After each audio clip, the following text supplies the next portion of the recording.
Di dalam kehidupan kita sebagai seorang muslim, minimal 5 kali dalam sehari semalam kita mendengar seruan untuk mendirikan solat yang disebut azan. Ada kalimat menarik di dalam kalimat azan itu, yakni seruan hayya 'alal falah, marilah menuju kepada keberuntungan, marilah meraih kemenangan. Seruan ini adalah kecenderungan dari setiap manusia, apapun warna kulitnya. Artinya, setiap orang dalam hidup selalu ingin meraih dan mencari kemenangan. Kemenangan akan melahirkan kepuasan batin, dan kepuasan batin memberikan kebahagiaan. Sedangkan kekalahan melahirkan penderitaan batin, dan penderitaan batin menjerumuskan seseorang di dalam berbagai bentuk kerugian. Jikalau inilah seruan azan, maka masalahnya ialah apa yang menyebabkan kita meraih kemenangan. Al-Quranul Karim memberikan tuntunan dan ajaran kepada kita bahwa orang-orang yang memperoleh kemenangan itu tidak lain adalah orang-orang yang bertakwa. Hanyalah mereka yang bertakwa kepada Allah Subhanahu wa ta'ala pada akhirnya akan tampil sebagai pemenang. Lalu siapa orang yang bertakwa itu? Dijelaskan dalam awal-awal Al-Baqarah, orang yang bertakwa yang akan meraih kemenangan. Pertama, allazina yu'minuna bil ghaib, yaitu orang-orang yang beriman kepada yang gaib, percaya bahwa ada alam yang gaib, alam yang abstrak, alam yang tidak bisa dijangkau oleh salah satu daripada panca indera kita. Mereka percaya dan beriman kepada adanya malaikat, beriman kepada adanya iblis dan jin, beriman kepada adanya alam kubur, beriman kepada adanya alam mahsyar, beriman kepada adanya alam akhirat, beriman kepada adanya surga dan neraka. Beriman bukan cuma sekedar beriman dalam ucapan bibir saja, tetapi beriman yang nilai iman itu mampu mewarnai gerak dan gaya hidupnya. Iman yang meresap sampai ke tulang sumsum, kemudian memberikan dampak positif di dalam kehidupan manusia. Alam, kita tahu, adalah sesuatu yang selain Allah, dan Allah bukanlah alam. Apapun namanya selain daripada Allah, itu adalah alam. Alam pada hakikatnya terbagi menjadi dua. Ada alam syahadah, alam nyata, alam konkret, alam yang bisa dijangkau oleh salah satu indera kita. Kemudian ada alam ghaib, alam yang tidak bisa dijangkau oleh panca indera kita, alam metafisika, alam abstrak, alam yang wajib kita imani keberadaannya. Kita percaya bahwa malaikat itu ada, kita percaya kepada jin, bahwa jin itu ada, kita percaya kepada adanya iblis dan setan.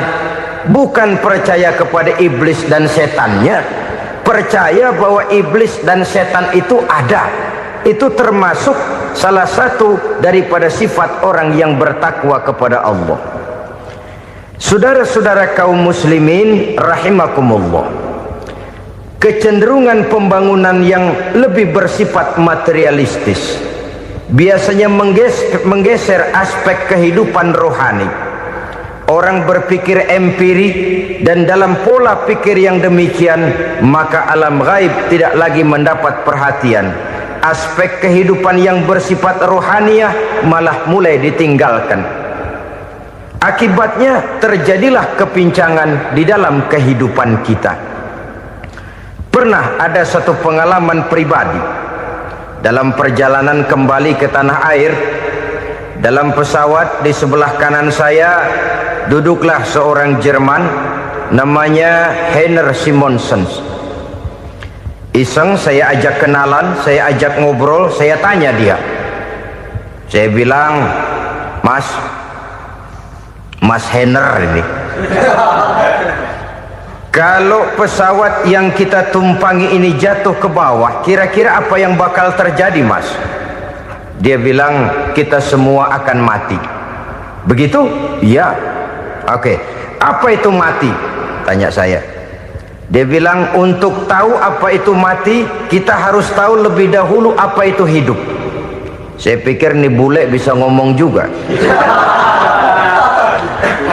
Baiklah kata saya. Apa hidup menurut Anda itu?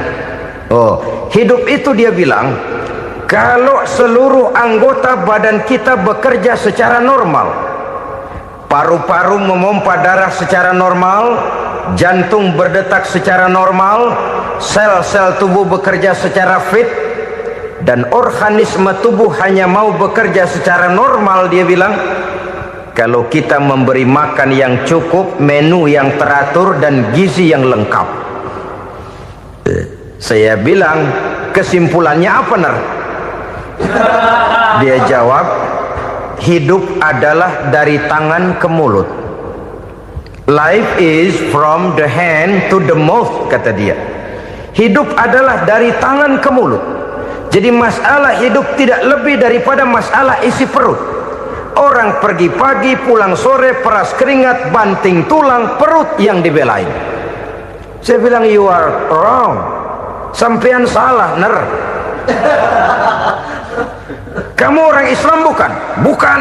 Pantas. Kenapa saya salah? Dia bilang, ya jelas salah. Salahnya di mana? Kamu ini manusia. Kalau hidup cuma dari tangan ke mulut, saya bilang, kambing di kampung saya juga begitu pikirannya, Ner.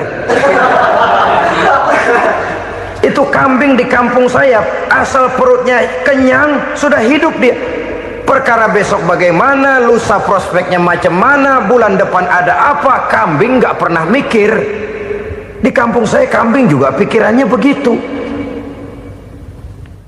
Kamu Kristen ya? Tadinya. Loh kok tadinya, lalu apa sekarang kamu ini? Dia bilang, sekarang saya netral. Saya tidak beragama, tapi saya percaya kepada Tuhan sebagai pencipta alam. Saya ingat benar dia bilang, I haven't any religious, but I believe to God as the creator of the world. Kenapa bisa netral begitu, Ner? Habis saya bingung katanya. Islam bilang Islam baik, Kristen bilang Kristen baik, Hindu Buddha bilang Hindu Buddha baik, semua agama baik. Saya netral sekalian, nggak beragama. Yang penting saya percaya kepada Tuhan. Saya bilang, Ner, kamu ini kayak orang mau beli celana, lalu bingung. Yang satu bilang Levi's bagus, yang satu bilang Blue Jean hebat, yang satu bilang Wool England hebat. Celana ini hebat, celana itu bagus, celana ini hebat, semua celana bagus, kamu bingung. Akhirnya netral, tidak pakai celana. Itu juga salah. Saya pikir-pikir, kemudian saya melihat bahwa dua pola berpikir Henner ini nampaknya sudah mulai menggejala di lingkungan masyarakat bangsa kita. Disadari atau tidak, secara jujur kita harus berkata, dua pola pemikiran Henner ini mulai berkembang di tengah masyarakat bangsa kita. Pertama, pola pikir materialisme. Hidup adalah dari tangan ke mulut. Masalah hidup tidak lebih masalah isi perut. Itu yang perlu dibela, dan disitulah arti kehidupan. Pergi pagi, pulang sore, peras keringat, banting tulang untuk mempertahankan perut. Kalau sudah kemari cara orang berpikir, maka buat apa percaya kepada yang gaib? Untuk apa sholat? Untuk apa puasa? Untuk apa zakat? Untuk apa menghadiri majelis taklim? Tanpa kepercayaan kepada yang gaib, hidup berjalan menurut alur empiris dan materialis.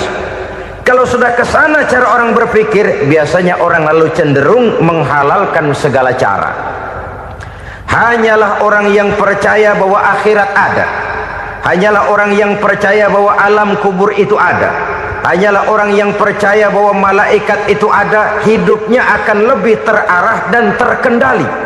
Karena kepercayaan kepada yang gaib, yang merupakan fase daripada kehidupan setelah hidup yang sekarang ini, mewarnai gerak pribadi seseorang di dalam dia melakukan kegiatan hidupnya.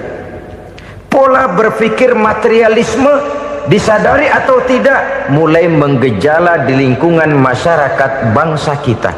Hidup tidak lebih dari urusan tangan ke mulut, mulut ke tangan, tangan ke mulut. Asal perut sudah kenyang, hiduplah sudah. Perkara bagaimana prospek hari yang akan datang, bagaimana akhirat, tidak jadi persoalan. Ini yang oleh Nabi diperingatkan, ad-dunya sijnul mu'min wa jannatul kafir. Dunia adalah penjara bagi orang beriman dan surga bagi orang kafir. Dulu di zaman Belanda hadis ini pernah disalah tafsirkan, disalah artikan, digunakan sebagai senjata untuk mengkebiri dan membuat impoten umat Islam.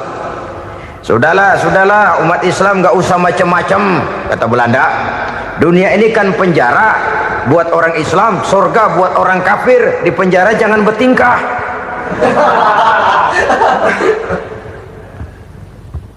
Pengertiannya tidak begitu.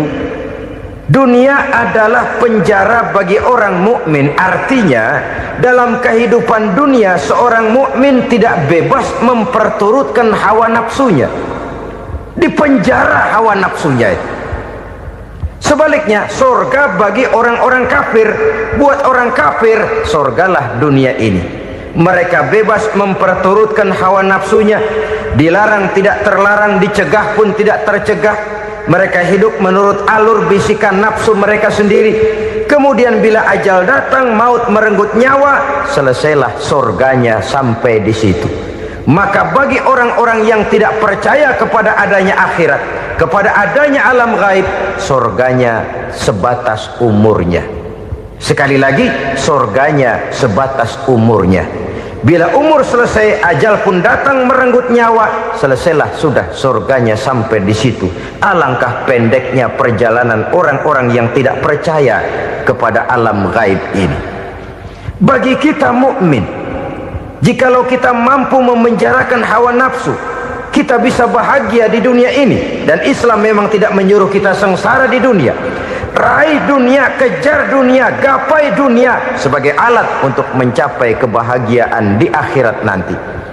Hidup adalah satu perjalanan panjang yang terbentang sejak kita terlahir dari alam rahim sampai kepada alam akhirat nanti. Andai kata kita gagal meraih kebahagiaan di dunia, toh kita masih punya akhirat. Tapi jangan jadi dalil yang melemahkan semangat. Biarin dah kita di dunia kebelangsak, yang penting akhirat. Akhirnya dunia benar-benar kebelangsak. Bagaimana dunia ini bisa kita raih, dan bagaimana meraih dunia untuk menunjang kepentingan akhirat nanti.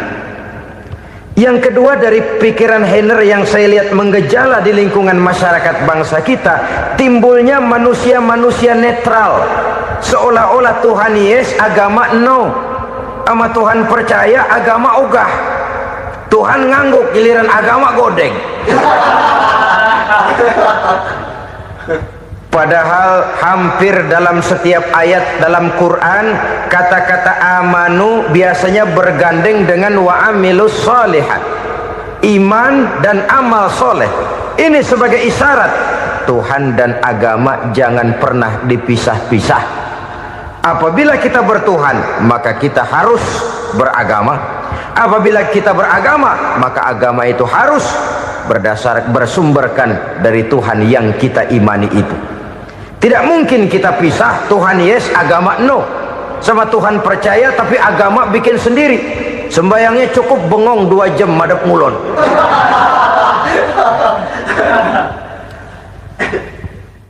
Saudara-saudara kaum muslimin rahimakumullah. Jadi dengan demikian, agama yang kita akui merupakan unsur mutlak di dalam pembangunan sekarang ini, merupakan bagian dari kehidupan yang menuntun kita bahwa di balik alam nyata ini, di balik alam syahadah ini ada alam gaib. Dan mudabbir, murabbi, yang mengatur, yang menguasai, yang memelihara baik dia alam nyata, baik dia alam gaib, tidak lain adalah Allah Subhanahu wa ta'ala. Di sana ada satu super power, satu maha kekuatan yang kita perlu bersandar kepadanya. Sebagai makhluk nyata yang hidup di alam nyata, berbuatlah secara nyata sebagaimana harusnya kita berbuat. Karena Islam jelas bukan agamanya orang pemalas. Islam jelas bukan agamanya orang yang mengajarkan setelah selesai sholat boleh duduk, nggelenggem ayam-ayam, ndelohom, menghitung bintang di langit sambil menunggu keajaiban. Tidak. Islam adalah agama yang mengajarkan apabila sholat sudah selesai kamu kerjakan, bertebaranlah di permukaan bumi, cari karunia Tuhanmu. Jangan hidup berpangku tangan menunggu keajaiban, karena hidup bukan undian. Jangan berharap untung besar tanpa mau peras keringat. Tapi di sebalik itu toh kita juga harus yakin bahwa di sisi usaha nyata yang kita lakukan ada satu super power, satu maha kekuatan gaib yang menentukan berhasil dan tidaknya usaha kita. Kepercayaan kepada hal semacam inilah yang mendorong kita untuk mempunyai sandaran vertikal, agar jikalau usaha ini berhasil kita tidak lupa diri dan lupa daratan. Jikalau usaha ini gagal kita tidak putus asa dan buruk sangka, tidak cupik pandangan dan sempit hati, tapi mampu melihat persoalan dengan kacamata putih sambil husnuzon kepada Allah Subhanahu wa ta'ala. Kita percaya malaikat itu ada yang namanya raqib dan atid, mengawasi gerak hidup kita sampai kepada gerak hati kita. Ini memberikan sugesti agar kita berhati-hati, tidak sejengkal tanah pun kita bisa berlindung dari pengawasan raqib dan atid. Ada munkar nakir yang akan menyoal kita di alam kubur. Ada malaikat Malik, penjaga neraka. Ada malaikat Ridwan yang menjaga surga. Kita percaya kepada adanya jin, kita percaya kepada adanya setan, iblis. Percaya kepada adanya, bukan mempercayai si setan, si iblis lalu menjadikannya sebagai teman. Tidak. Percaya bahwa mereka itu ada dan merupakan makhluk Allah yang gaib yang diciptakan Allah Azza wa Jalla. Kepercayaan kepada alam gaib memberikan motivasi terhadap gerak lahir manusia, sehingga dengan motivasi kepercayaan kepada yang gaib, gerak lahir jadi lebih terarah, jadi lebih terpelihara. Pernah seseorang bertanya, "Pak, apakah adanya akhirat bisa dibuktikan secara ilmiah?" Saya bilang tidak bisa, tidak bisa. Kenapa? Karena yang berangkat nggak pernah pulang kembali lagi. Kalau dia pulang kemari bisa kita tanya bagaimana enak di sono. Cuma secara moral saya katakan, lebih beruntung orang yang percaya kepada akhirat daripada yang tidak. Sekarang saudara percaya akhirat ada, lalu saudara baik-baik di dunia, sholat, puasa, zakat, menolong orang lain, menebarkan kebajikan. Saudara mati, andai kata akhirat tidak ada, toh dalam hidup saudara sudah berbuat baik. Paling tidak nama saudara akan dikenang sebagai orang baik. Sebaliknya, saudara percaya, kata saya, bahwa akhirat tidak ada, lalu hidup semau-maunya, tenggelam dalam maksiat dan munkarat, menentang Allah, tidak mau ruku dan sujud. Lalu saudara mati, kemudian akhirat ada, ayo mau apa? Bekal tidak punya. Jadi secara moral lebih beruntung orang yang percaya kepada adanya akhirat daripada yang tidak percaya. Dan itu alam gaib yang tidak bisa dibuktikan secara eksat. Jangankan untuk membuktikan seperti itu, dalam kehidupan sehari-hari saja yang kita rasakan tidak selalu berbentuk toh. Angin, bagaimana sih bentuknya angin? Kita tidak tahu. Merah, buktinya kalau dikerok merah. Yang merah itu kulit, yang kulit kita bukan anginnya. Sakit, rasa sakit itu ada, tapi bagaimana bentuk sakit kita nggak pernah tahu. Kalau kita makan cabai pedas, bagaimana bentuk pedas itu tidak ada, tapi rasa ada. bentuk pedas hijau, cabenya bukan pedasnya. Tidak semua yang kita rasakan bisa kita gambarkan dalam bentuk yang konkret. Oleh karena itu, sekali lagi bahwa kepercayaan kepada alam yang gaib mampu memberikan satu sugesti yang menata kehidupan seseorang lebih lurus, lebih terarah, dan lebih terkendali. Maka wajar kalau kepercayaan kepada yang gaib mengantarkan seseorang untuk meraih kemenangan. Kenapa? Dia percaya kepada yang gaib, bahwa akhirat ada, bahwa alam kubur ada, bahwa pertanggungan jawab itu ada. Maka dia lalu tidak hidup saenae udele dewe, itu loh. Tidak hidup menurut seleranya sendiri, terarah, teratur. Ini cirinya yang pertama. Orang bertakwa yang akan meraih kemenangan, mereka beriman, mereka percaya kepada yang gaib. Bahkan hal-hal konkret saja selalu berangkat dari yang gaib. Saudara-saudara, para remaja, para pemuda sekarang ini tidak pernah tahu toh siapa yang akan jadi teman hidup saudara. Kita bisa saja ngerancang, mentargetkan, tapi toh akhirnya yang namanya jodoh bukan kekuasaan kita. Rezeki di luar kemampuan kita. Begitu juga ajal, maut, jodoh, ajal adalah contoh-contoh konkret bahwa pada akhirnya yang gaiblah yang menentukan. Bertahun-tahun ngelancong, emang jodoh seret nggak jadi.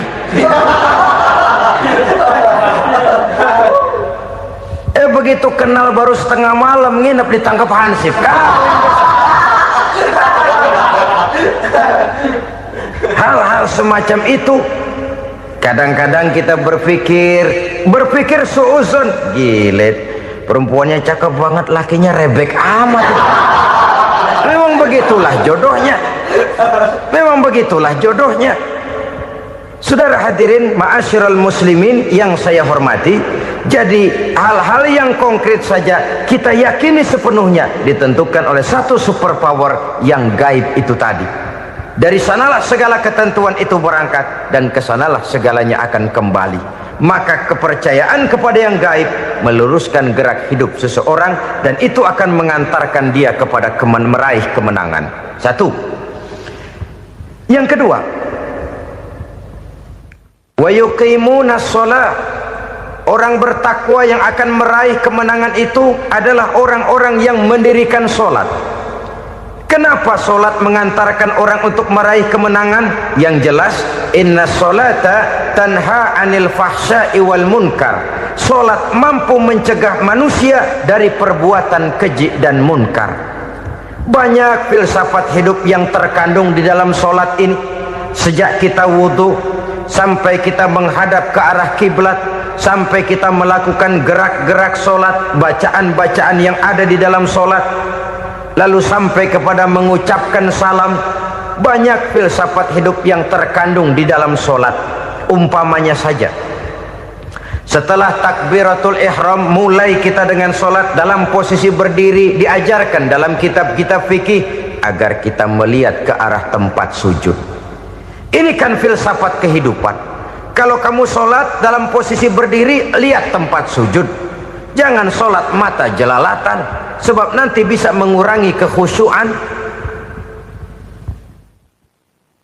Jadi wajar kalau yang dikatakan bahwa yang paling afdol adalah shaf yang di depan. Kenapa? Secara harfiah pengertiannya akan lebih mengundang kekhusyuan. Kenapa? Kalau kita di shaf paling depan di masjid umpamanya paling banter kita lihat tembok. Tapi kalau kita shaf di tengah atau di belakang, orang-orang di depan kita pun akan kelihatan. Yang bajunya loreng, yang bajunya genggang, yang bajunya macam-macam. Kita lihat, kadang-kadang kita pikirin, ada yang bajunya bolong. Kita sholat tapi dalam hati, nih orang bajunya robek yang nggak tahu apa. Ada saja hal-hal yang mengusik kekhusyuan kita. Oleh sebab itu diajarkan dalam posisi berdiri, lihat, arahkan pandangan matamu kepada tempat sujud. Ini kan filsafat kehidupan. Maksudnya apa? Kalau lagi diri lihat dong tempat sujud. Kalau udah di atas ingat dong sama yang bawah.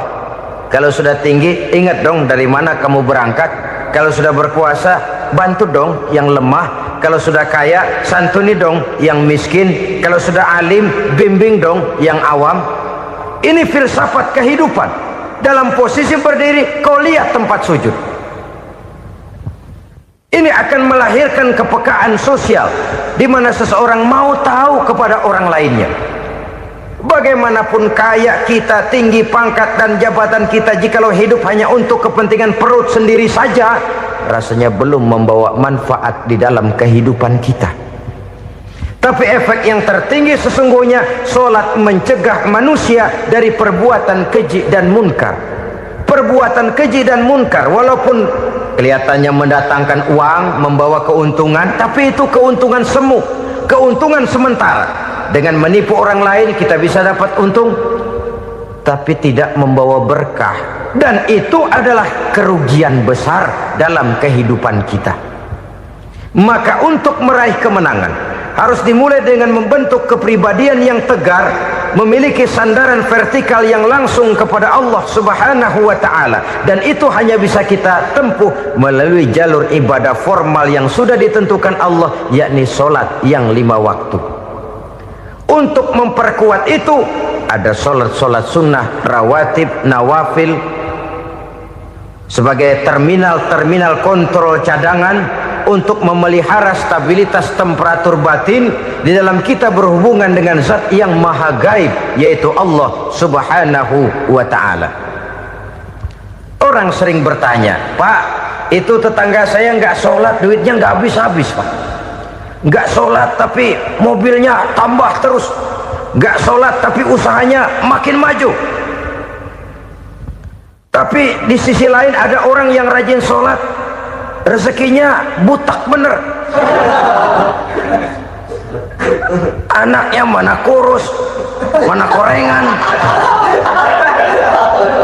Saudara hadirin ma'asyiral muslimin rahimakumullah, harus saya katakan bahwa solat memang bukan untuk cari duit.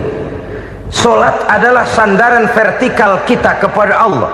Sedangkan soal rezeki itu berkaitan dengan sifat Allah maha pengasih dan maha penyayang.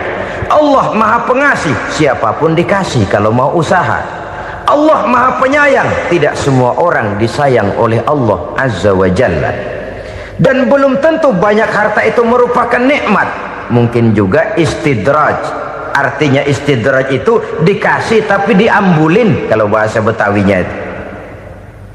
Dikasih tapi diambulin, itu bukan merupakan nikmat sesungguhnya, lebih merupakan azab dari Allah Subhanahu wa ta'ala.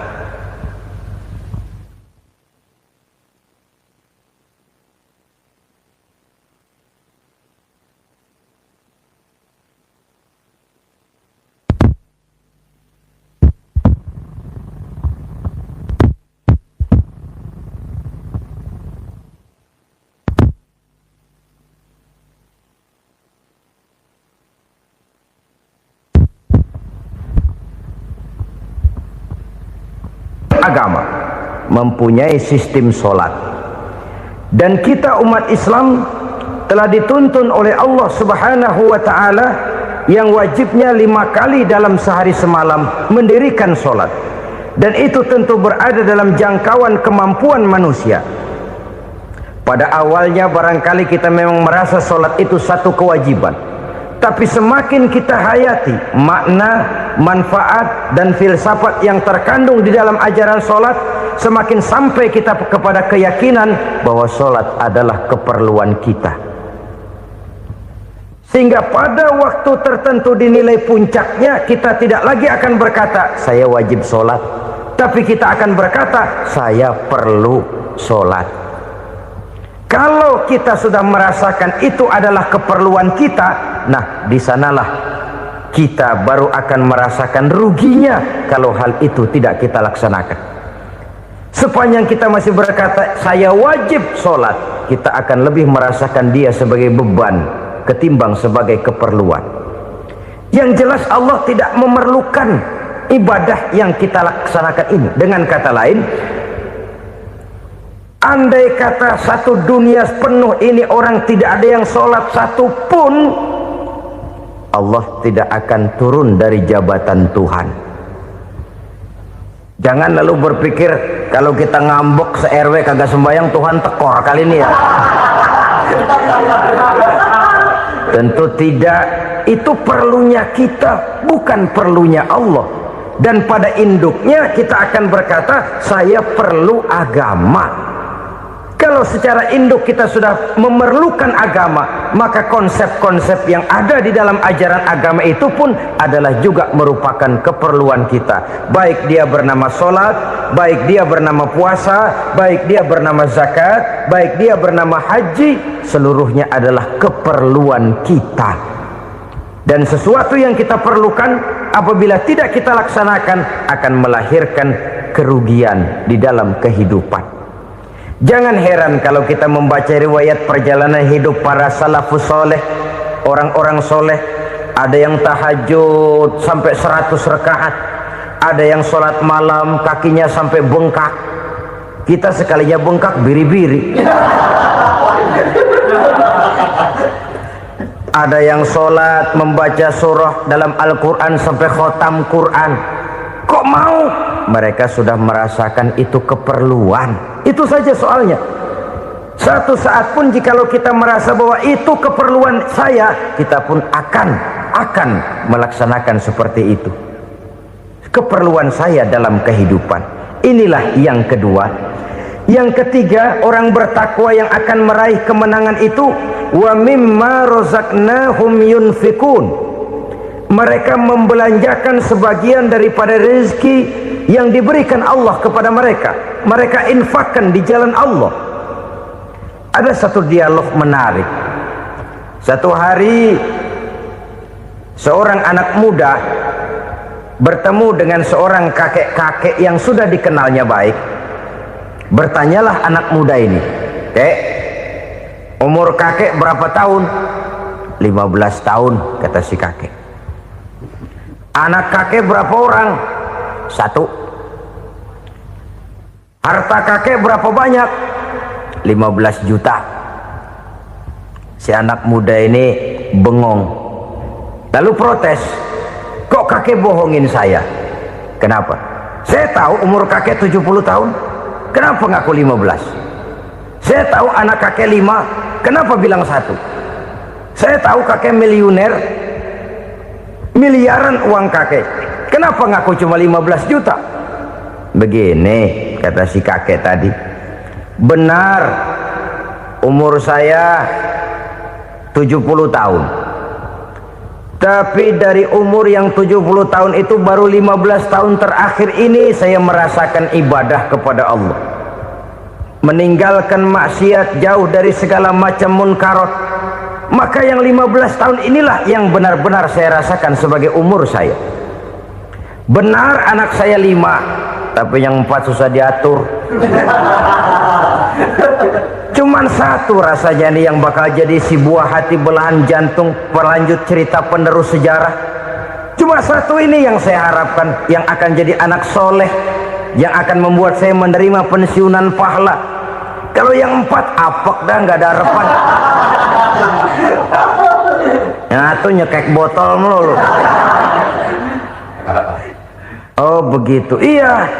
Lalu kenapa kakek bilang harta kakek cuma 15 juta padahal saya tahu kakek uangnya miliaran, depositonya banyak? Ya karena 15 juta itulah yang saya ingat yang pernah saya belanjakan di jalan Allah. Saya merasa itulah harta saya yang sebenarnya. Yang miliaran yang saya simpan di bank kelak, kalau satu saat saya mati, akan jadi rebutan di antara anak-anak saya.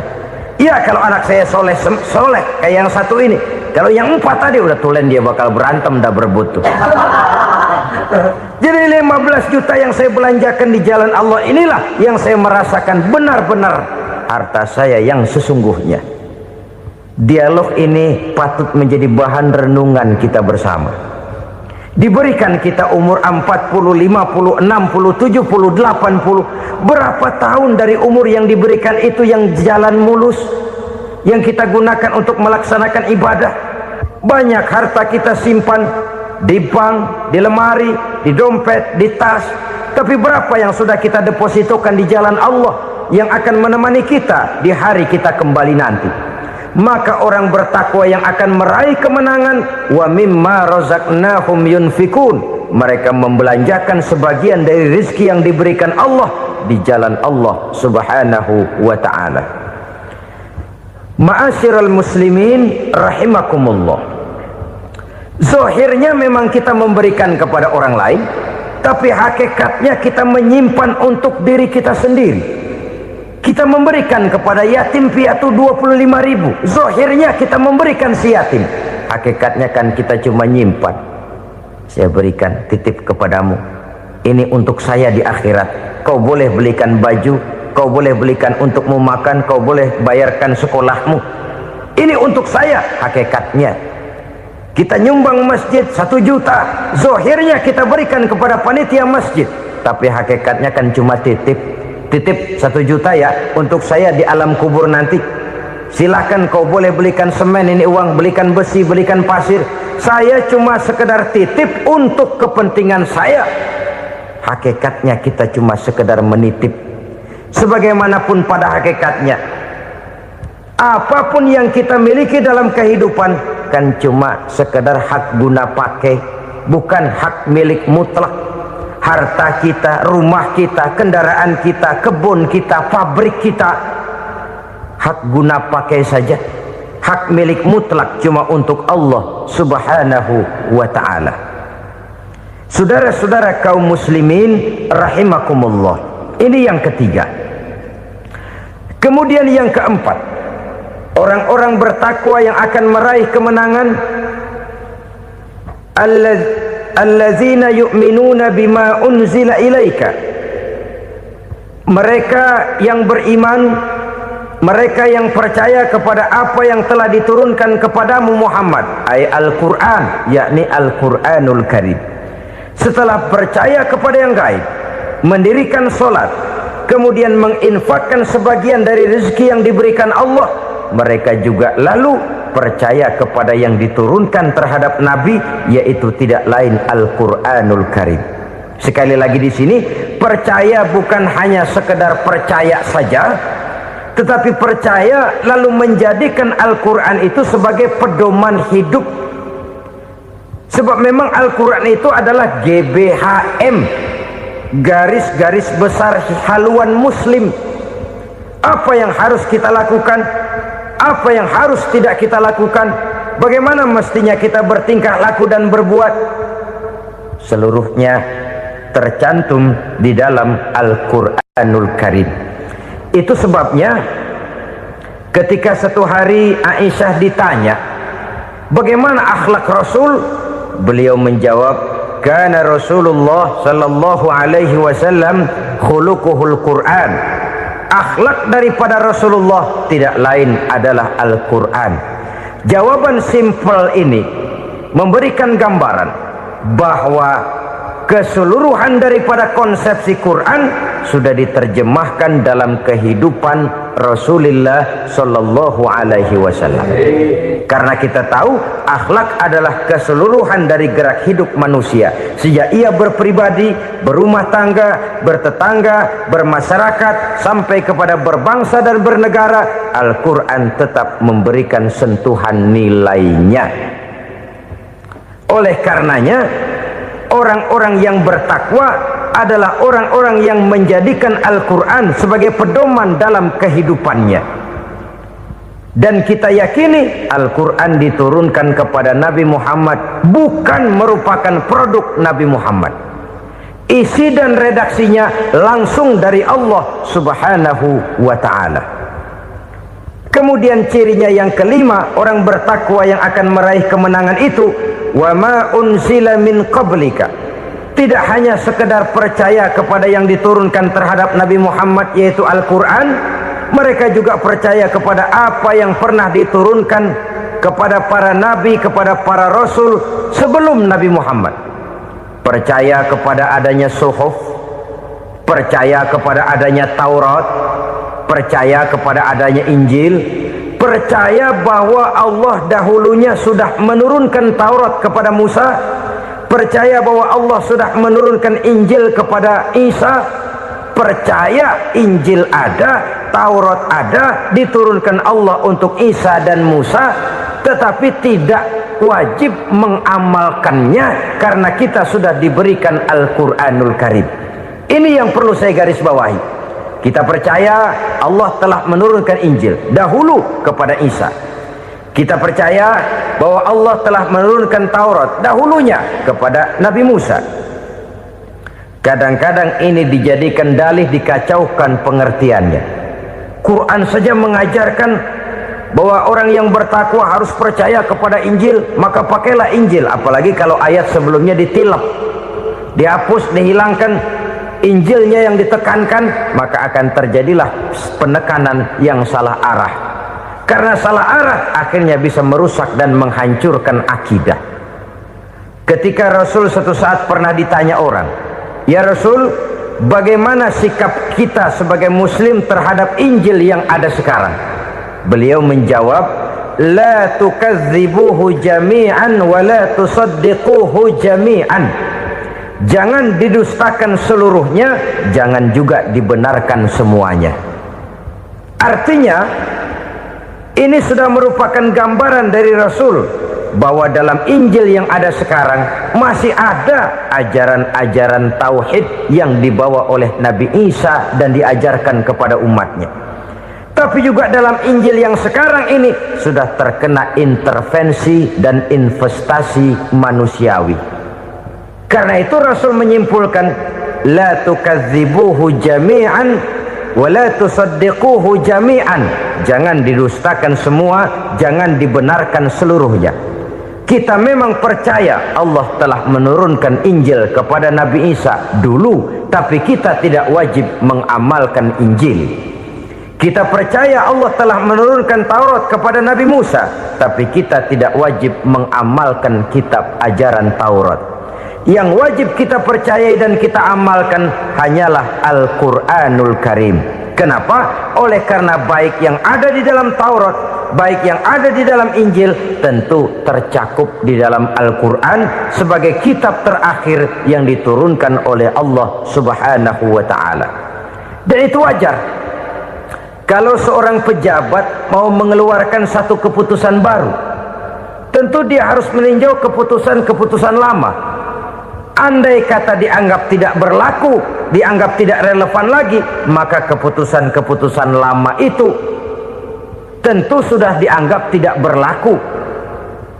Sebagian daripada aturan-aturan dalam keputusan lama yang masih dianggap relevan tercantum dalam keputusan baru yang wajib diamalkan.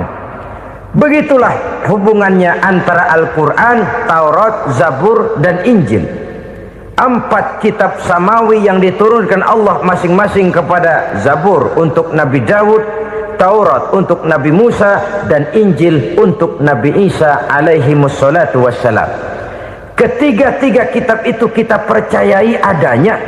Kita yakini Allah telah menurunkan Zabur, Taurat, dan Injil, tapi kita tidak wajib mengamalkannya. Yang wajib kita mengamalkannya sekarang ini tidak lain hanyalah Al-Quranul Karim saja, karena ia mencakup apa yang ada di dalam Zabur, apa yang ada di dalam Taurat, dan apa yang ada di dalam Injil. Keotentikannya bisa dipertanggungjawabkan. Ya, tapi kan Nabi Muhammad sudah mati 14 abad yang lalu, dan di zaman beliau Al-Quran kan belum dikodifikasikan, belum ditulis. Bagaimana keotentikannya bisa dipertanggungjawabkan? Mudah saja. Allah berjanji, inna nahnu nazzalna dzikra wa inna lahu lahafizun. Kami yang menurunkan Al-Quran dan kami yang akan menjaga dan memeliharanya. Allah turunkan Quran, Allah menjaganya. Bagaimana cara Allah menjaga Al-Quran itu? Banyaknya orang-orang yang hafaz Al-Quran. Hafaz Al-Quran 30 juz, 114 surah, 6.666 ayat. Sehingga jangankan satu kata, jangankan satu ayat, satu kalimat saja berubah sudah akan timbul reaksi dan mudah dimengerti. Kenapa? banyak orang-orang yang hafaz Al-Quran. Sedangkan pada setiap akhir tahun biasanya malaikat Jibril selalu mengadakan checking terhadap ayat-ayat yang diturunkan pada waktu itu. Di zaman Nabi sendiri sudah ada usaha kodifikasi. Dan yang lebih luar biasa lagi, sampai hari ini tidak seorang pun mampu membuat satu ayat saja semacam Al-Quran. Ke bahasa manapun dia diterjemahkan, naskah aslinya tetap ikut, rujukan dasarnya tetap ada. Berdasarkan itu maka tidak mungkin terjadi penyelewengan terhadap atau pemalsuan terhadap ayat-ayat Al-Quranul Karim. Kesuciannya, keotentikannya, kemurniannya bisa dipertanggungjawabkan. Ma'asyiral muslimin rahimakumullah. Oleh karenanya, konsepsi dasar daripada ajaran Islam ini memang tidak lain adalah Al-Quran dan Sunnah. Isi daripada agama Islam yang merupakan iman, Islam dan ihsan, konsepsi dasarnya tidak lain adalah Al-Quran dan Sunnah Rasulullah Sallallahu Alaihi Wasallam. Maka yang kita perlukan sekarang ini adalah terjemahan Al-Quran di dalam kehidupan kita. Dengan demikian, maka gaya kehidupan yang lebih Qurani itulah yang kita dambakan. Kita perlu memang terjemahan Quran dalam bahasa Inggris, dalam bahasa Belanda, dalam bahasa Jepang, tapi yang lebih kita perlukan adalah terjemahan Quran di dalam kehidupan kita. Konsekuen, tidak memanipulasi, ringan sama kita jinjing, berat sama kita pikul. Jangan kalau lempengan ayat Quran tuh kira-kira enak diamalin, keras teriakan kita. Giliran kira-kira ayat Quran itu mukul kepala kita sendiri, diam kita. Itu ciri yang pernah disindir Allah dalam awal-awal Baqarah juga. Ciri beragamanya orang yang munafik. Kullama adha'a lahum masyawfih, kata Allah, wa iza azlama alaihim qamu. Apabila terang mereka jalan, apabila gelap mereka berhenti. Artinya kalau kira-kira di Islam nguntungin, rame-rame pada teriak Islam. Tapi ketika diminta untuk berjuang, ketika dituntut untuk berkorban, rame-rame mengundurkan diri. Nasib agama tidak ubahnya seperti daun pisang yang dikait orang di tepi jalan lantaran tak berpayung di ketika hari hujan. Manakala hujan usailah sudah, daun itu pun dicampakkan di tepi jalan, diinjak pula orang nan lalu. Artinya orang menjadikan agama cuma sebagai lipstick, decoration only, tidak konsekuen. Hanya pada saat-saat kelihatannya Islam membawa keuntungan, rame-rame orang teriak-teriak tentang Islam. Tapi jikalau diminta berjuang, jikalau dituntut untuk berkorban, biasanya rame-rame juga mengundurkan diri. Jangan heran kalau mayoritas hitungan kita, tapi minoritas peranan kita. Kuantitas kita dalam jumlah, tapi dalam kualitas kita lebih sering jadi penonton daripada jadi pemain. Padahal itu sangat tidak boleh terjadi. Umat Islam di Indonesia harus bangkit. Umat Islam di Indonesia harus sadar akan keberadaannya. Tidak boleh hanya jadi penonton berpangku tangan, karena memang agama kita juga mengajarkan untuk konsekuen di dalam menjabarkan ajaran-ajaran daripada agama kita. Kita sering menjadi jatuh menjadi umat yang lemah oleh karena kita ini tidak pandai menggalang kebersamaan yang diakibatkan tidak konsekuennya kita. Diistilahkan bahwa umat Islam di dalam menggalang kebersamaannya itu harus seperti orang main sepak bola. Saudara-saudara kan tahu orang main sepak bola itu. Orang main sepak bola, kalau pertandingan belum dimulai sih silakan saja kumpul di luar lapangan, atur strategi yang baik. Tapi kalau pertandingan sudah dimulai, turun ke lapangan hijau, jangan kumpul terus. Ada sepak bola gotong royong, mundur-mundur rame-rame, depan ke depan kumpul melulu mainnya. Kalah. Orang main sepak bola itu ya harus ada penyerang tengah, harus ada penjaga gawang, harus ada strikernya, harus ada kiri luarnya, kanan dalamnya yang jadi backnya. Posisi boleh bermacam-macam, tapi yang penting saling ngoper untuk menggolkan gawang lawan. Begitulah umat Islam ini. Boleh ada yang jadi pejabat, boleh ada yang jadi pengusaha, boleh ada yang jadi petani, silakan ada yang jadi seniman, ada yang jadi penyair, ada yang jadi artis sekalipun. Tapi kalau sudah berhasil menguasai bola, jangan lupa operannya. Operan itu yang langka. Kita ini muslim kadang-kadang kalau sudah memegang menguasai bola, kalau belum mau mampus, belum mau ngoper. Nanti kalau sudah nggak punya bola, baru mau ngoper. Kalau sudah dengar-dengar mau dekat pensiun, baru mau jihad, baru mau berjuang, baru mau ngurus pesantren. Tanda tangan sudah tidak laku, memo sudah tidak dihargai, baru mau berjuang. Kemarin kemana, Mas? Kita tidak pandai memanfaatkan posisi. Dengan kata lain, kalau kembali kepada persoalan kita, konsekuensi kita terhadap agama yang kita anut ini belum ideal. Kita masih lebih sering berislam ini pada saat-saat yang menurut perhitungan kita membawa keuntungan. Tapi kalau diminta berjuang, dituntut berkorban, yang itu pun hakikatnya adalah untuk kepentingan kita juga. Allah tidak pernah menuntut kita untuk jihad bagi kepentingan Allah, itu tidak. Berjuang menegakkan agama Allah, apakah untuk kepentingan Allah? Tidak. Untuk kepentingan kita.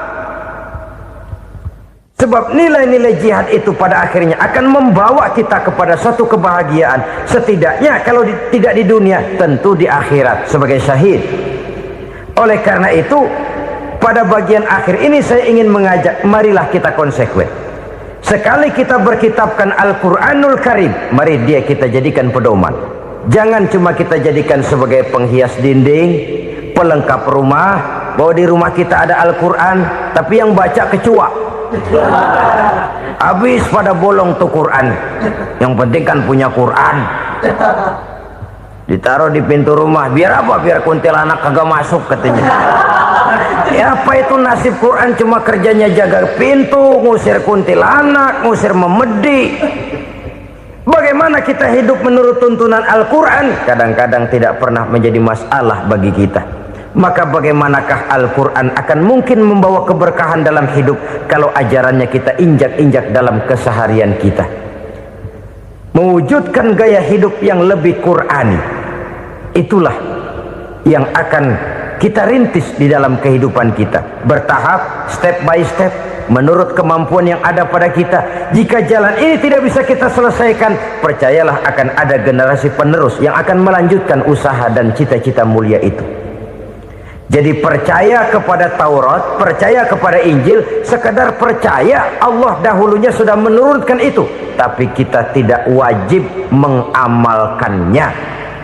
Kenapa? Generasi Injil masa berlakunya sudah kedaluarsa.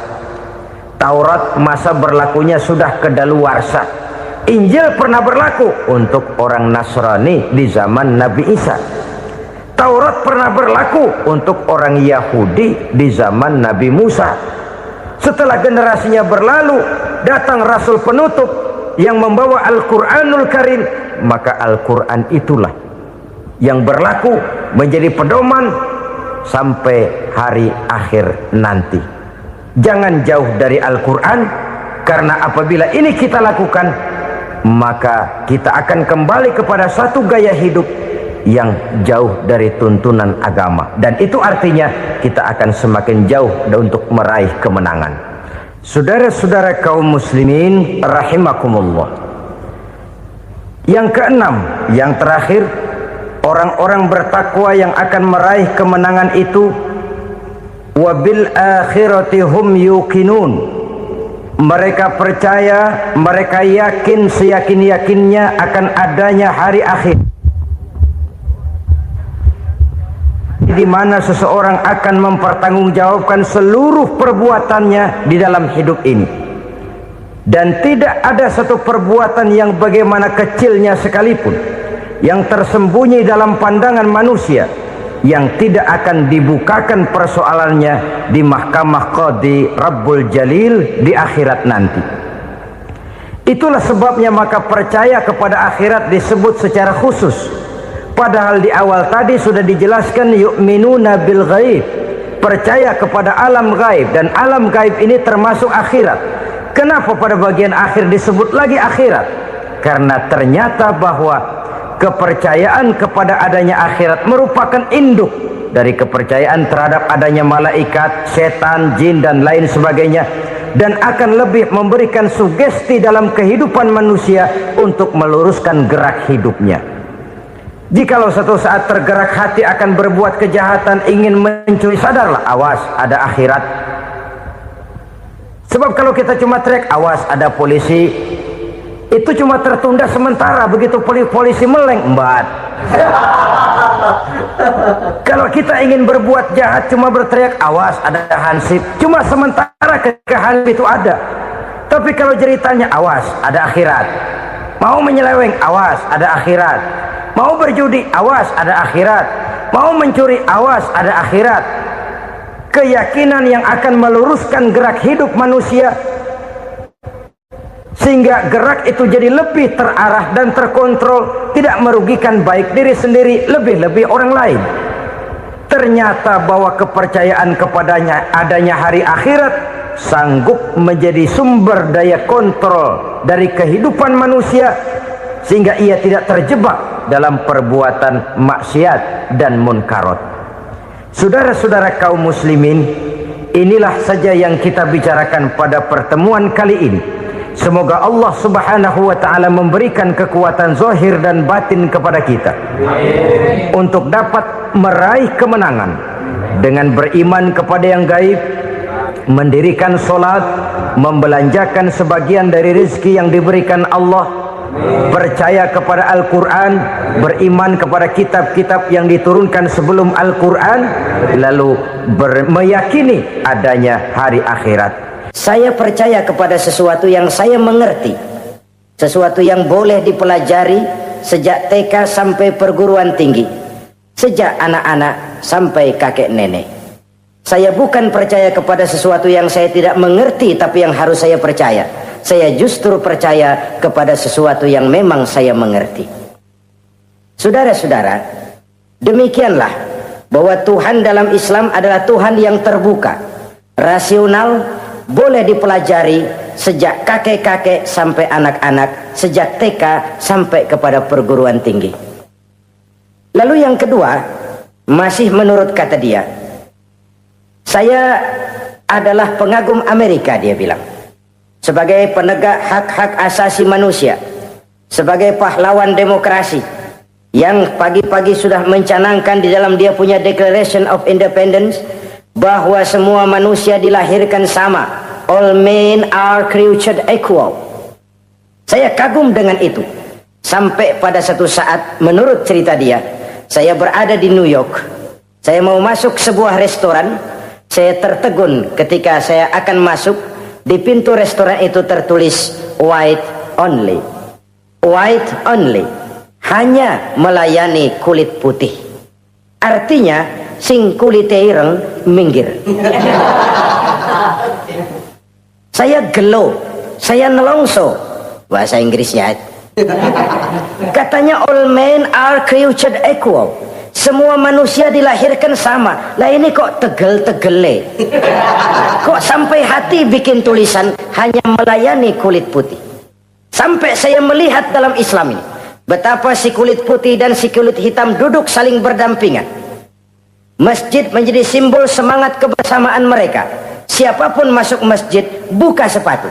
Di sana mereka menghadap ke arah yang sama, menyembah Allah Tuhan yang sama, mengikuti cara Rasul yang sama, melakukan gerak yang sama, membaca bacaan yang sama, dengan bahasa yang sama. Persaudaraan seperti inilah yang lama saya dambakan. Ini kenapa saya memilih Islam. Saudara-saudara kaum muslimin, saya ingin menggunakan cerita ini sebagai pengantar bahwa salah satu misi Islam memang membebaskan manusia dari ras diskriminasi.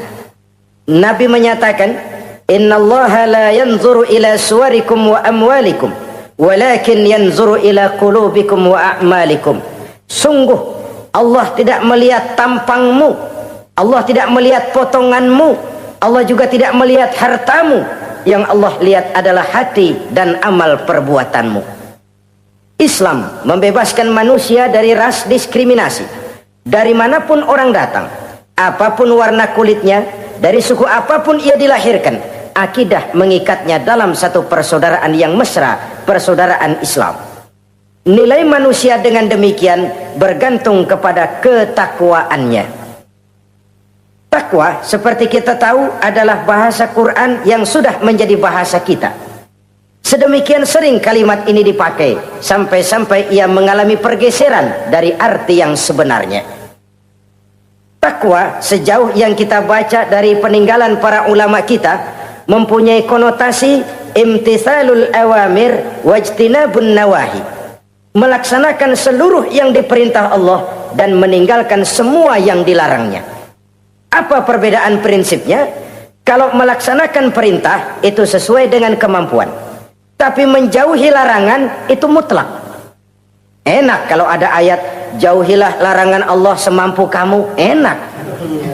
Yang semampu kita itu melaksanakan perintah, tapi kalau sudah meninggalkan larangan mutlak, jauhi, tinggalkan. Disitulah nilai ketakwaan seseorang. Ini kan enggak, karena takwa digunakan oleh semua orang, akhirnya artinya bergeser. Semua ngomong takwa. Pejabat kalau dilantik bertakwa, bertakwa, bertakwa, sampai membleh bertakwa. Setelah pelantikan mata takwa ngalor dia ngidul. Harus dikembalikan kepada pengertian asalnya. Takwa itu adalah komitmen seseorang kepada perintah Allah dan komitmen meninggalkan yang dilarangnya sesuai dengan kemampuan. Di situ nilai manusia dalam pandangan Allah. Yang tadi Nabi katakan, Allah nggak lihat potongan kita, Allah nggak lihat harta kita. Yang Allah lihat adalah hati dan amal perbuatan, dan itulah takwa itu. Maha benar Allah dengan firman-Nya yang menyatakan, inna akramakum indallahi atqakum. Yang paling mulia di antara kamu dalam pandangan Allah adalah orang yang paling bertakwa kepadanya. Sering sekali sekarang ini kalimat agama digunakan untuk maksud yang tidak sama dengan maksud agama. Ya contoh kalimat takwa ini. Atau misalnya kita baca iklan, telah berpulang ke rahmatullah dengan tenang. Kalau dengan tenangnya sih boleh dah, mana ada orang mati kelojotan. Tenang. Tapi ke rahmatullah. Rahmatullah itu kan artinya kasih sayang Allah. Kasih sayang Allah itu kan surga. Kalau bajingan mati, enggak ke rahmatullah pulangnya. Kalau mau jujur mestinya telah pulang ke neraka. Kalau mau jujur, kalau mau pakai bahasa netral sopan, telah berpulang. Begitu sajalah. Pulang kemana? Ya sesuai dengan amalan dia.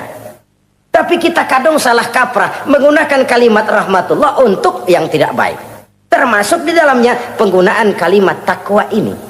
Padahal disinilah nilai manusia dalam pandangan Allah. Kalau manusia dinilai dari potongannya, oh bintang film nomor 1 masuk surga. Kalau manusia dinilai dari hartanya, konglomerat nomor 1, kita mau belakangan, buncit banget gitu. Allah maha benar. Yang paling mulia di antara kamu dalam pandangan Allah, yang paling bertakwa kepadanya. Nah, apa sih sifat-sifat orang takwa itu? Ini yang akan kita bicarakan pada pertemuan kali ini. Berangkat dari surah Al-Baqarah ayat 3 sampai dengan ayat 5, kita akan melihat 5 tanda orang-orang takwa itu. Apa dia? Pertama, allazina yu'minuna bil ghaib. Orang yang bertakwa adalah orang yang beriman kepada hal-hal yang gaib. Kita tahu bahwa yang ada ini kan cuma 2 saja pada hakikatnya. Pertama Allah, dan yang kedua alam. Allah adalah apa yang selain alam. Yang selain alam itu ya Allah namanya. Allah itu bukan alam, dan alam bukannya Allah. Allah disebut Khalik, alam disebut makhluk. Kemudian alam ini kan ada 2 macam. Ada alam nyata, ada alam gaib. Ada alam syahadah, ada alam gaib.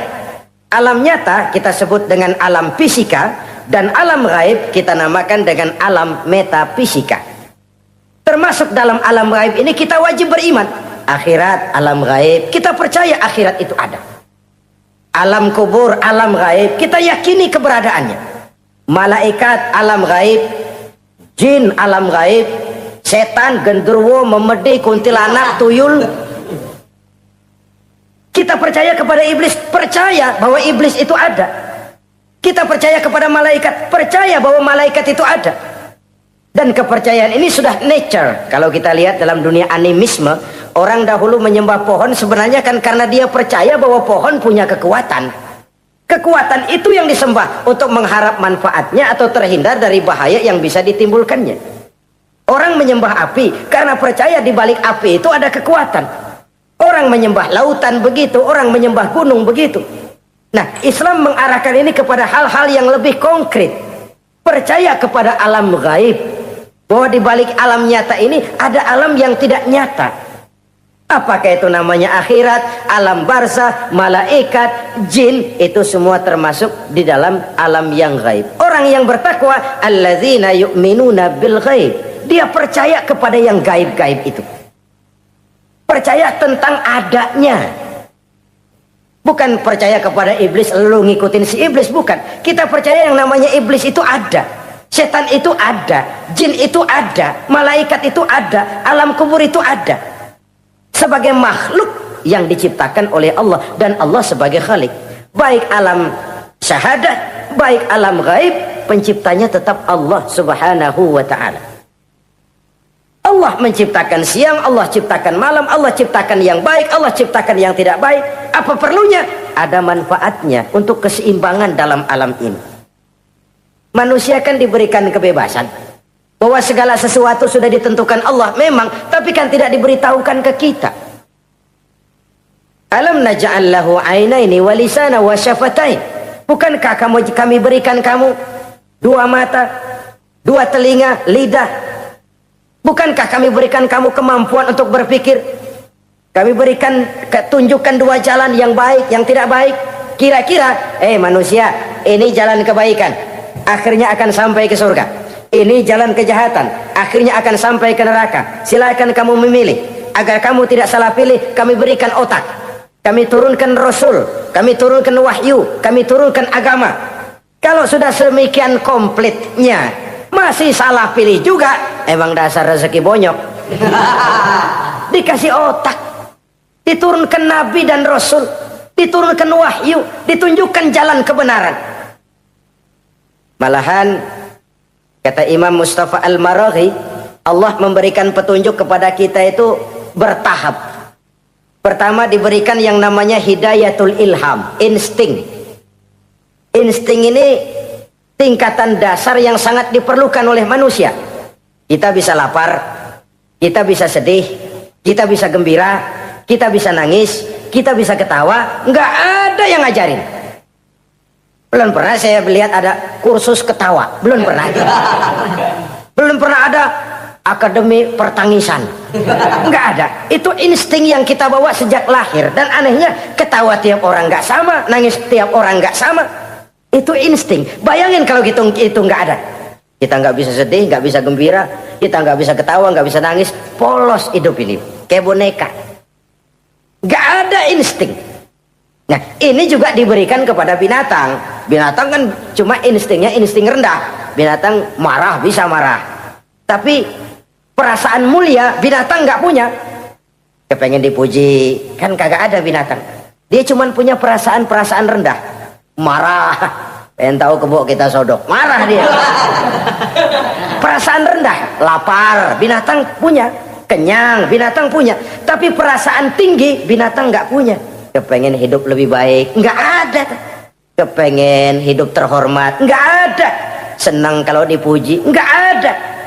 Coba dah kebo kita puji habis-habisan, diam aja dia. Waduh, lu Bo bukan main Bo, hebat bener. Ya tetap aja kebo. Atau kita caci maki, nggak bakal dia marah. Ini perasaan tinggi, ingin lebih baik, ingin lebih terhormat, senang kalau dipuji, marah kalau dicaci. Itu perasaan tinggi yang hanya diberikan kepada manusia.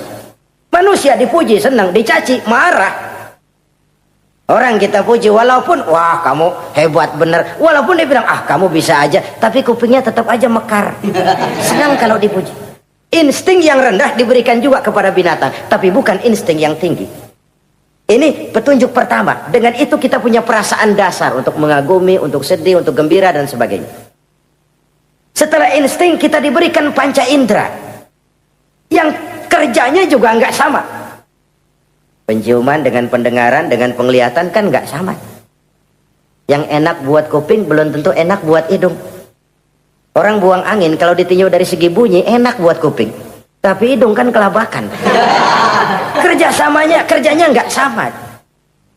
Panca indera ini penting sebagai kesiapan untuk melayani insting. Persiapan melayani insting. Cukupkah? Tidak. Binatang juga diberikan panca indera. Bahkan kadang-kadang panca indera binatang lebih tajam daripada panca indera manusia. Nah, lalu diberikan yang ketiga, ini yang membedakan manusia dari binatang. Apa? Hidayah berupa akal, pikiran. Dengan ini, coba kita lihat. Manusia bikin rumah, burung bikin rumah. Tapi bandingkan, rumah burung dari tahun atu, ya gitu-gitu aja. Tapi rumah manusia, Masya Allah, modelnya macam-macam. Ada yang kita dari jauh nggak ngerti, ini celengan apa rumah orang ini, bundar begini. Binatang bikin rumah, manusia bikin rumah. Binatang bikin rumah dengan insting, manusia bikin rumah dengan otak. Hasilnya berbeda. Manusia tidak punya sayap, tapi dengan otaknya dia bisa terbang lebih tinggi dari burung. Manusia tidak bernapas dengan insang, tapi dengan otaknya dia bisa nyelam lebih dalam daripada ikan. Ini kelebihan manusia dari binatang, diberikan otak. Belum cukup rupanya otak, karena otak ini penemuannya relatif. Apa yang dianggap hari ini benar, besok udah nggak benar. Apa yang hari ini otaknya bilang baik, besok dia bilang jelek. Apa yang hari ini otaknya bilang katakan jelek, besok dia bilang baik. Yang relatif tidak bisa dijadikan pegangan. Maka Allah lalu memberikan yang keempat, Hidayatuddin namanya, petunjuk berupa agama. Diberikan insting, diberikan panca indera, diberikan otak, lalu diberikan agama. Turun para rasul yang 25 itu yang merupakan mata rantai yang berkaitan, tidak terpisah. Misi samawi, semuanya sama bersumber dari Allah yang satu itu. Setelah agama datang, masih ada yang lebih penting. Apa? Hidayah yang disebut taufik. Persesuaian kehendak antara kita dengan Allah. Kalau taufik tidak datang, kalau taufik tidak dapat, Kan'an saja anak Nabi Nuh kufur, anak Nabi tidak dapat taufik namanya itu. Agama turun, bapaknya Nabi, Azar, ayahnya Nabi Allah Ibrahim, tidak mendapat taufik. Lalu Abu Jahal, Abu Lahab, pamannya Nabi, tidak mendapat taufik. Lalu istrinya Nabi Lut tidak mendapat taufik.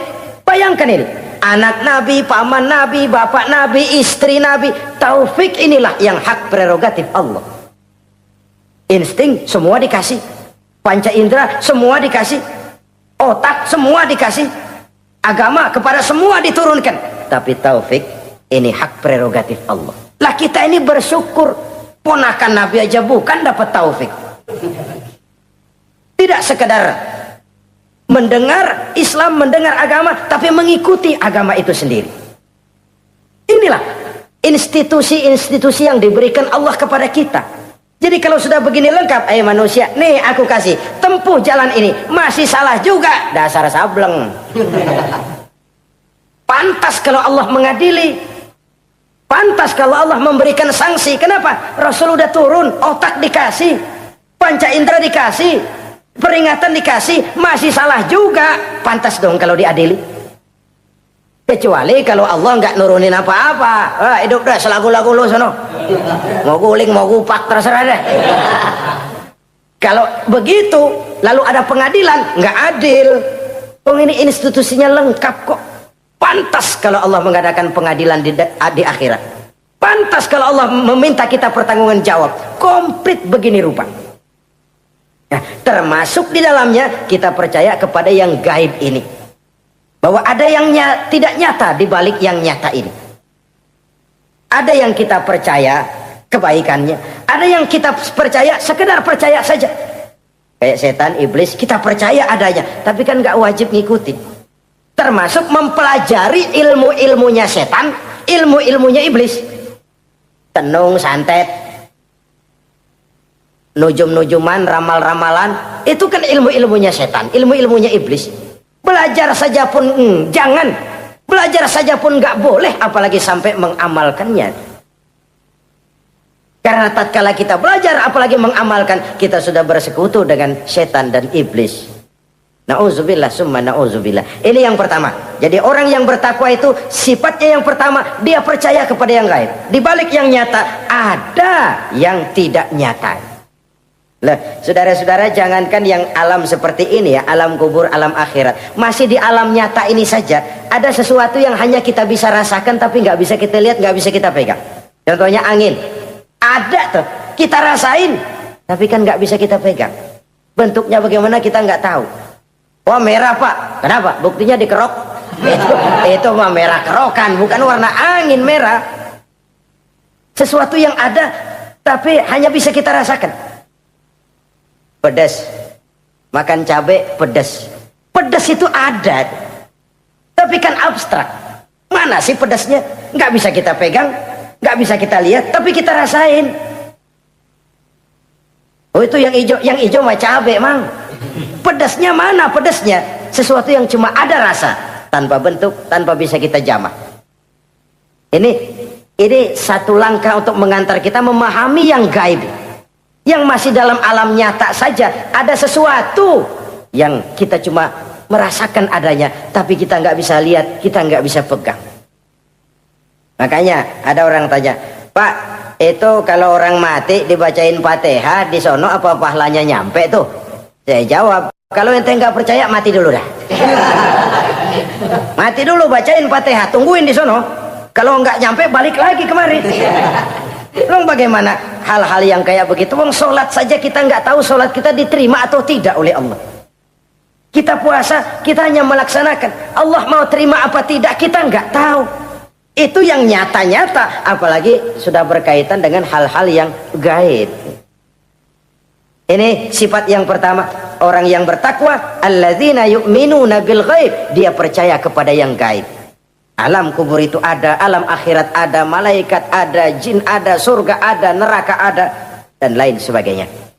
Satu. Yang kedua, orang yang bertakwa itu wa yuqimunas shalah. Setelah percaya kepada yang gaib, mereka juga mendirikan sholat.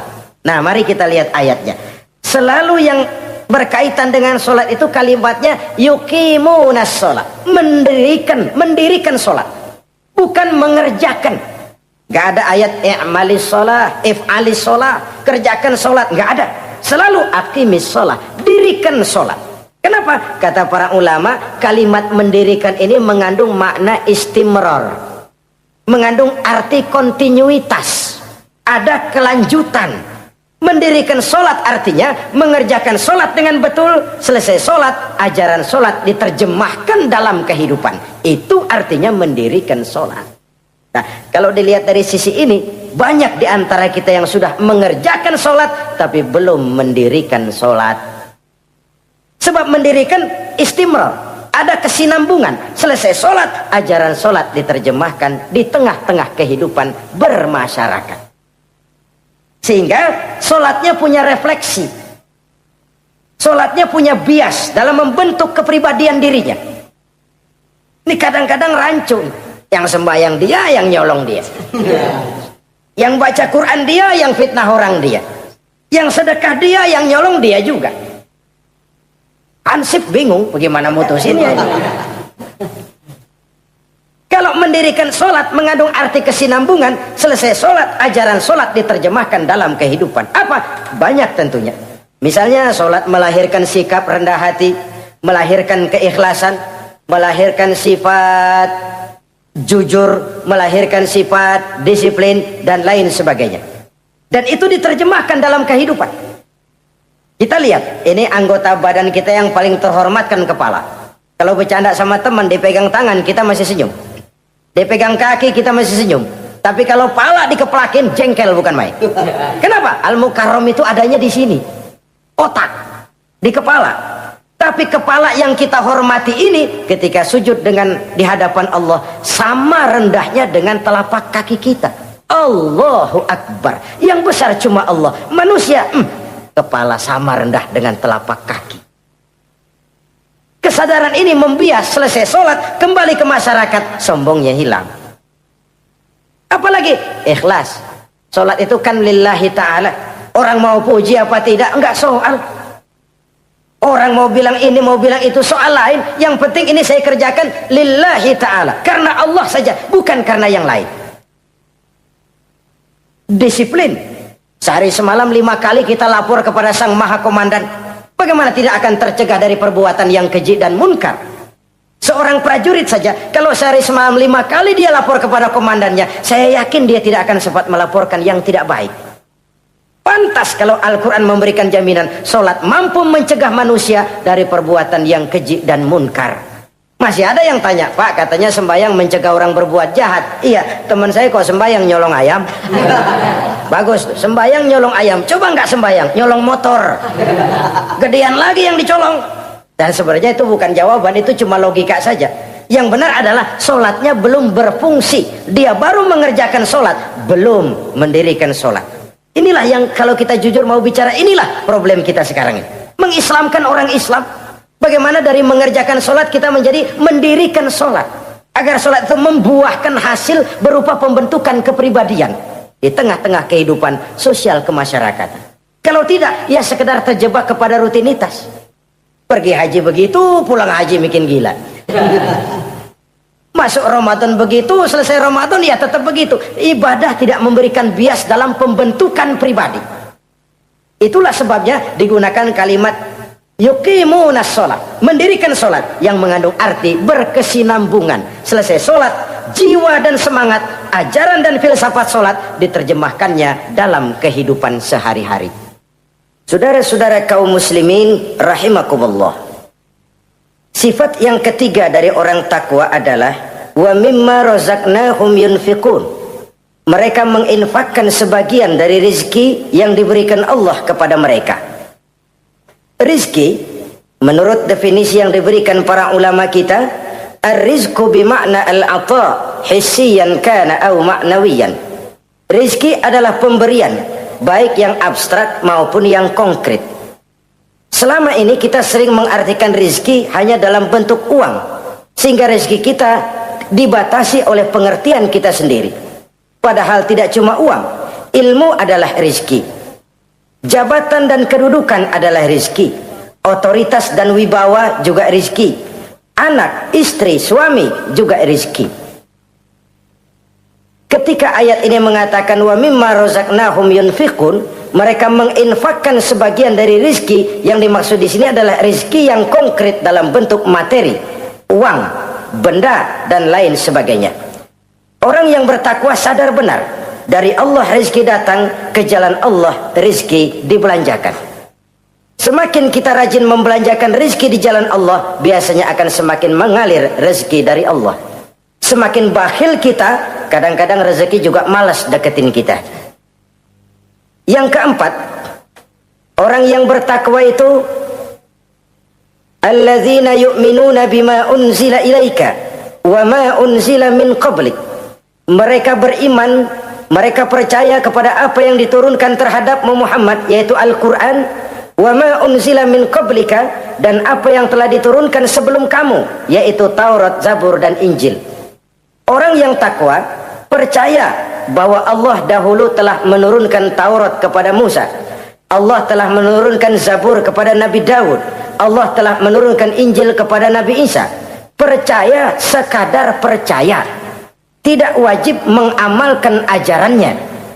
Kita percaya Taurat itu kitabnya Allah, Injil dahulu yang diturunkan kepada Nabi Isa kitab Allah, Zabur kitab Allah. Percaya sekadar percaya, bukan percaya kemudian mengamalkan, bukan.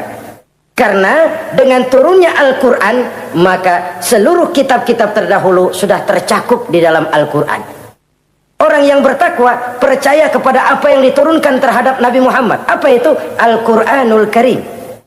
Bagaimana kepercayaan kita kepada Al-Quran? Bahwa dia kitab suci yang isi dan redaksinya langsung dari Allah, yang kita membacanya beribadah, mengerti atau tidak mengerti artinya. Akan lebih baik setelah bisa membaca, mengerti, kemudian mengamalkannya dalam kehidupan kita. Saudara-saudara, kalau kita adakan konteks ini di mana-mana, modernisasi, globalisasi, kemajuan sering membawa pergeseran nilai. Dulu, ini zaman dulu ya, waktu listrik belum masuk desa, kita rasakan betul kalau masuk kampung berasa banyak orang Islam, padahal rumah pakai lampu templok, lampu tempel, paling banter patroma. Tapi kita masuk kampung berasa kok banyak orang Islam. Kenapa? Suara Al-Quran kedengaran dari rumah-rumah. Kenapa? Ada anak-anak muda lagi latihan baca barzanji. Kenapa? Ada patayat, santri-santri wanita lagi baca sholawatan. Kenapa? Nenek-nenek lagi ngapalin sifat 20 sembari nyisik. Wujud artinya ada, maka mustahil Allah. Zaman dulu terjadilah modernisasi, listrik masuk desa. Apa yang kita lihat? Rumah pada terang, terus televisi main gede-gedean, lalu radio kaset main kenceng-kencengan. Tergeserlah suara Al-Quran, apalagi sholawatan, apalagi barzanjian. Apa tidak boleh? Ya boleh saja. Apa tidak bagus? Ya bagus saja. Tapi kalau harus menggeser, apalagi menggusur nilai-nilai positif, itu yang kita prihatin. Kan Nabi mengingatkan, la tattabi'anna sunnana man kana qablakum shibran bi shibrin wa zira'an bi zira'in. Kamu akan ikuti tingkah laku orang-orang sebelum kamu. Cuma ikut-ikutannya nggak berasa, sejengkal, lalu sehasta, lalu semeter, lalu 3 meter. Begitu enak kamu ikut-ikutan budaya orang lain, sampai yang kamu ikuti masuk lubang biawak, kamu akan masuk juga ke dalamnya. Inilah kehidupan kita, inilah kehidupan anak-anak kita. Jujur mereka lebih kenal Valentine Day daripada Muharram. Anak-anak kita, anak-anak muslim, kalau kita menghitung Muharram sampai Zulhijjah nggak hafal. Kalau Januari sampai Desember, anak-anak kita bangun tidur hafal. Muharram sampai Zulhijjah, jangan anaknya, bapaknya keder. Kita hanyut oleh budaya-budaya yang, ya bukan saya katakan bukan tidak baik, tapi kalau harus menggeser, apalagi menggusur yang ada kaitannya dengan nilai agama, ini kan ironi. Ikut-ikutan kita sejengkal, semeter, sampai yang diikutin masuk lubang biawak, udah kadang asik ikut, ya ikut juga nyemplung ke dalamnya. Orang sering katakan mula-mula dari nama dulu nih yang kagak begitu kelihatan pengaruhnya. Mula-mula malu pakai nama yang berbau Quran, malu pakai nama yang berbau Islam. Dari nama nanti dia pindah ke pakaian, dari pakaian dia pindah ke pergaulan. Kalau sudah pindah ke pergaulan, dikhawatirkan pindah agama pun nggak terasa. Wah, semua agama sama, semua agama bagus. Lalu bagaimana? Bagaimana musimnya aja. Ironi, menyedihkan, memilukan, bahkan memalukan. Yang tidak boleh kan fanatik kepada guru, yang tidak boleh kan fanatik kepada suku. Kalau kepada agama fanatik itu wajib, dalam arti bukan sempit, berpegang teguh kepada agama. Satu sikap yang wajar, bahwa penganut suatu agama menganggap cuma agamanya yang benar. Itu sikap setiap penganut agama. Orang Kristen begitu, orang Hindu begitu, orang Buddha begitu. Kenapa kalau orang Islam begitu lalu dianggap ekstrim? Sebagai Muslim saya yakin cuma Islam yang benar. Kristen juga akan bilang begitu. Kristen yang benar, Buddha juga akan bilang begitu. Ini fanatisme dan wajar penganut suatu agama menganggap cuma agamanya yang benar. Yang lain juga bersikap begitu. Tapi kalau Islam saja yang bilang ekstrim katanya. Dunia internasional sendiri kadang-kadang kalau sudah ekstremis, teroris, kok cepat sekali alamatnya ke Islam. Saudara-saudara kaum muslimin rahimakumullah, saya kembali kepada soal kita. Begitu enak kamu ikut-ikutan, yang kamu ikuti masuk ke lubang biawak, kamu akan ikut juga masuk ke dalamnya.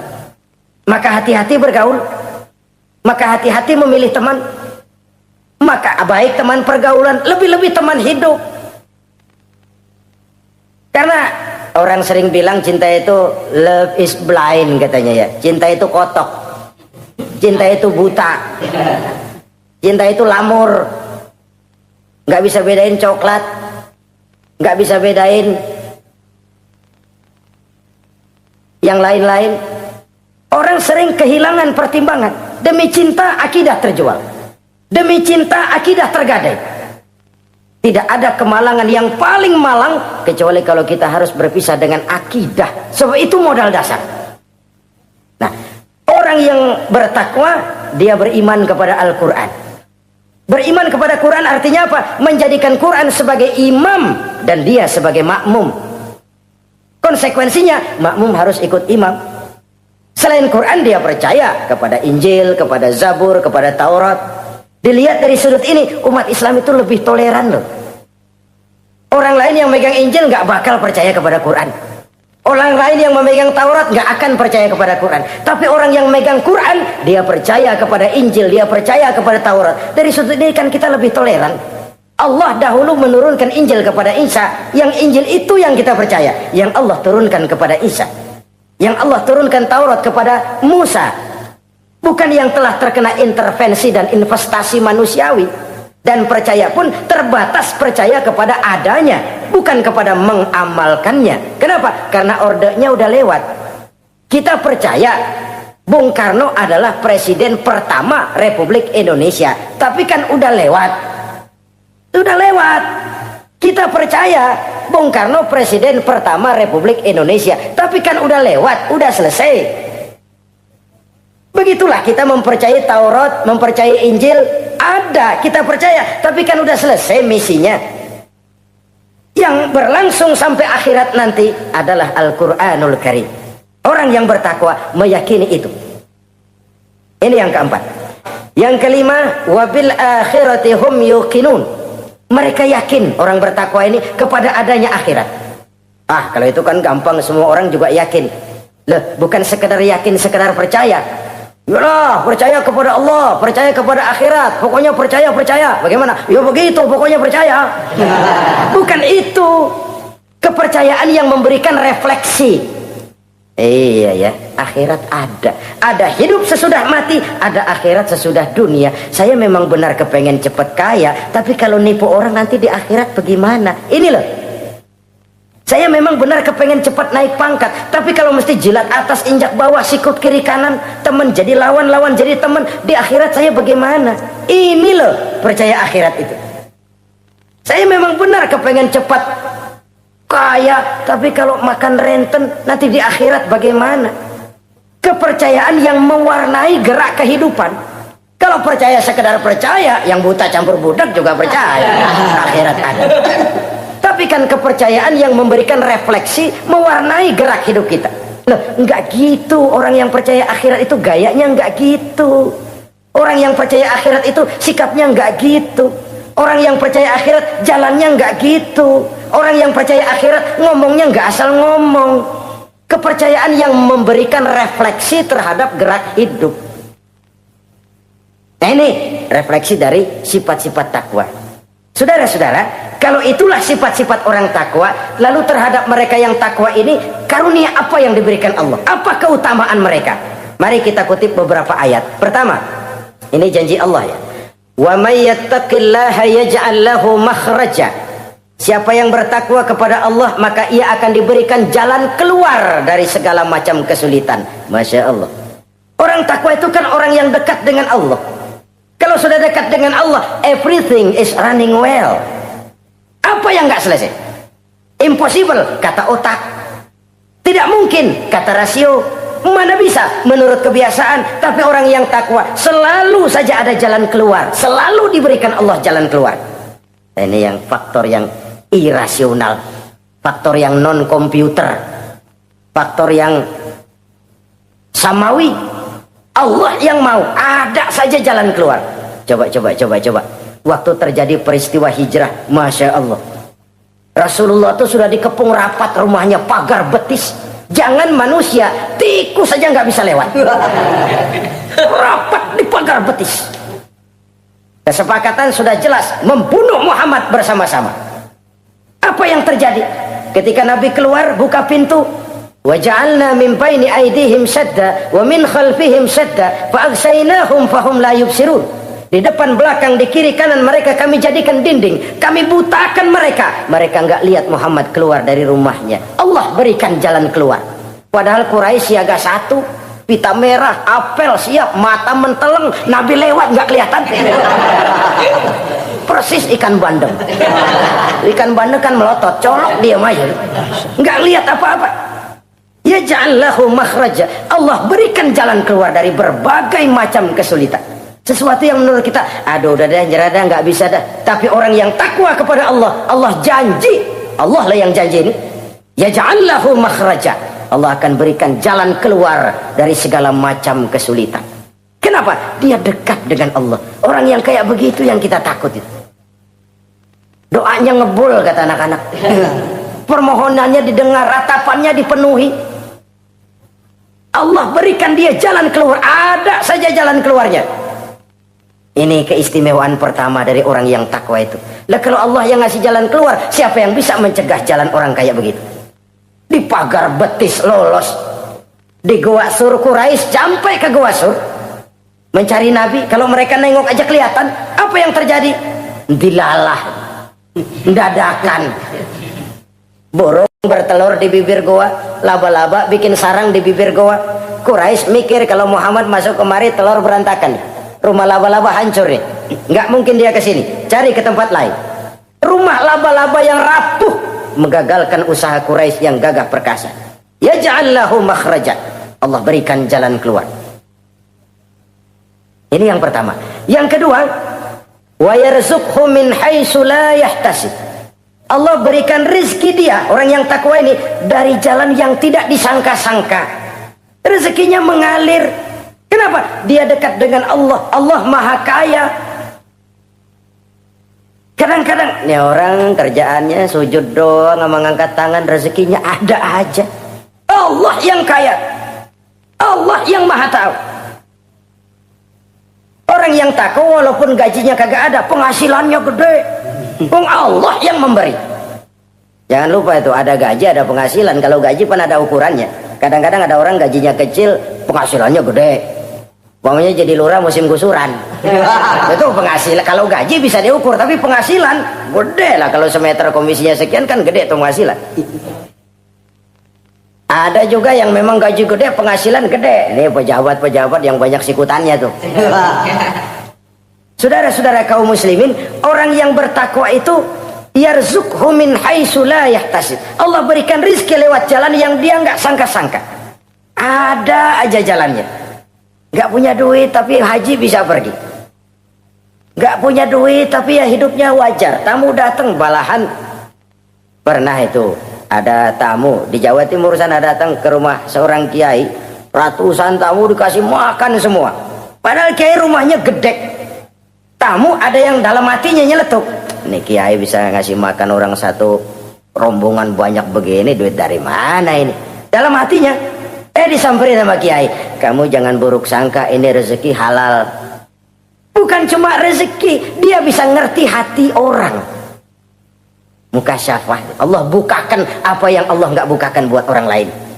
Ini karunia, dan itu hanya mungkin dengan takwa. Itu tadi, komitmen kepada perintah Allah, menjauhi larangannya. Mukasyafah, dibukakan pintu oleh Allah. Dia bisa lihat yang orang nggak lihat, dia bisa tahu yang orang lain nggak tahu. Udah nggak bisa main-main kalau ketemu orang begini. Ini udah high class ini di sisi Allah. Ini yang kedua, rezekinya ngalir lewat jalan yang nggak sangka-sangka.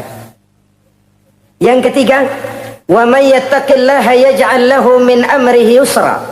Orang yang bertakwa kepada Allah, Allah jadikan urusannya gampang. Allah mudahkan urusannya. Masya Allah. Kalau Allah yang sudah mudahkan, siapa sih yang bisa bikin sulit? Allah yang gampangin urusannya. Orang mana yang bisa bikin sulit? Boleh manusia merencana, mempersulit, memblokir segala macam. Tapi kalau Allah gampangin, jalan tuh urusan. Boleh manusia merancang. Tapi kalau Allah mau, apa yang nggak mungkin? Satu kampung orang mau jatuhin kita, kalau Allah mau angkat, naik. Satu negara orang mau naikin kita, kalau Allah mau turunin, nyungsep. Tu'izzu man tasya wa tuzillu man tasya. Allah muliakan siapa yang dikehendakinya, Allah rendahkan siapa yang dikehendakinya. Saudara-saudara kaum muslimin rahimakumullah, dimudahkan urusan orang yang takwa itu. Jadi kalau ingin urusan kita dimudahkan oleh Allah, konsepnya cuma takwa. Kembali kepada komitmen, laksanakan yang diperintah, jauhi yang dilarang. Itu saja. Apalagi keutamaan orang takwa itu, wa may yattaqillaha yukaffir anhu sayyi'atihi wa yu'azzim lahu ajra. Siapa yang bertakwa kepada Allah, dihapuskan segala kesalahannya yang sudah lalu. Masya Allah.